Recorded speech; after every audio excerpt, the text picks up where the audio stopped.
আসসালামু আলাইকুম প্রিয় বাগানী বন্ধুগণ, আশা করি সকলেই ভালো আছেন। আলহামদুলিল্লাহ আমরাও ভালো আছি। এটা হলো আমাদের করলার প্রজেক্ট। আমরা এই দেখেন এই করলা লাগাইছি। আমরা করলার প্রজেক্টের ধাপে ধাপে ভিডিও দিব আপনাদের। এটা হলো আমাদের নবাব জাতের করলা। আমরা এক সারি থেকে আরেক সারি, এটা হলো আপনার মাঝখানের যে ডিস্টেন্সটা, এটা হলো মাত্র ১.৫ হাত জায়গা, এবং এক মাচা থেকে আরেক মাচার দূরত্ব হলো আপনার ৮ হাত জায়গা। হ্যাঁ, তো এই সারি আর ওই কোণারের সারি মিলাই হবে এক মাচা।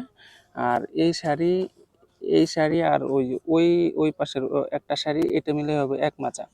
তো এটার দূরত্ব, মাঝখানের দূরত্বটা হলো ৮ হাত, এবং এই এক কেল থেকে আরেক কেল, যেটা বলি আমরা, এক কেল থেকে আরেক কেলের দূরত্ব হলো আপনার ওই ১.৫ হাত জায়গা। হ্যাঁ, এবং গাছটা রোপণ করেছি এক থেকে আরেকে মাত্র ২ হাত, ২টা করে গাছ দিলে ২ হাত জায়গা। তো সকলেই ভালো থাকবেন, দোয়া করবেন। আসসালামু আলাইকুম।